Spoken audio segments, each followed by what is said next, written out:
ठाणे महापालिकेत ठाकरे आणि मनसे एकत्र लढणार. खासदार संजय राऊतांचं प्रथमच थेट घोषणा.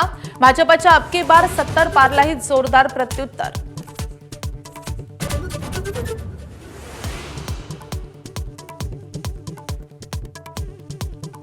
नागपुरातील अफाट मोर्चानंतर भीतीपोटी भाजप भुजबळांना पुढे करून आपल्यावर टार्गेट करायला सोडलं. विजय वडेट्टीवारांचा निशाणा. अंबडच्या सभेमध्ये कोयत्याची भाषा झाल्याचाही खुलासा.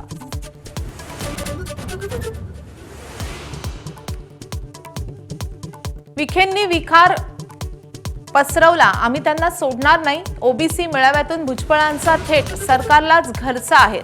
तुमच्या नेत्यांना आवरा. भाजपला भुजबळांचं खुलं आव्हान.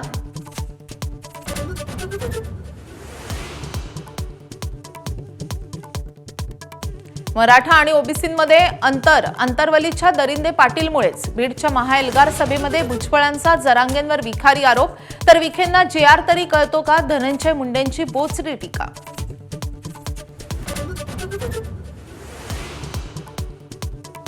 भुजबळांकडून फडणवीस आणि अजित पवारांच्या बदनामीचा प्रयत्न. मनोज जरांगेंचं भुजबळांना प्रत्युत्तर. मराठ्यांची मनं जिंकण्याचं काम फडणवीसांनी केल्याचंही कौतुक.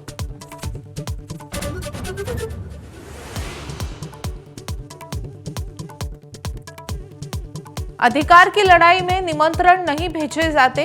जिंदा हो तो जिंदा नजर आना जरूरी है. मेळाव्याला अनुपस्थित ओबीसी नेत्यांना भुजबळांचा टोला.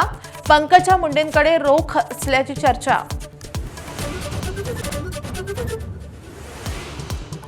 मनसेच्या दीपोत्सवाला संपूर्ण ठाकरे कुटुंब एकत्र. भाऊ आणि जावांचा एकाच गाडीतून प्रवास. तर शिवतीर्थ निवासस्थानी ठाकरे कुटुंबियांचं फोटो सेशन. जिव्हाळ्याचे अनेक क्षण कॅमेऱ्यामध्ये कैद.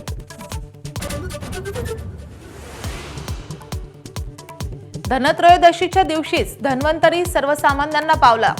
सोन्याच्या दरामध्ये 3000 तर चांदी 8000 स्वस्त.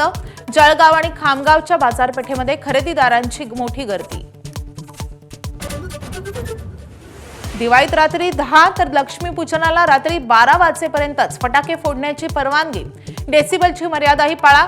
मुंबई पोलिसांची कडक नियमावली. केंद्रीय मंत्री नितीन गडकरींकडून नातवांसोबत फटाक्यांची खरेदी. नागपुरातील बाजारपेठेत नातवांना घेऊन दिले फटाके. दरवर्षीप्रमाणे यंदाही नातवांसोबतचा स्नेह कॅमेऱ्यात कैद. एबीपी माझा, उघडा डोळे बघा नीट.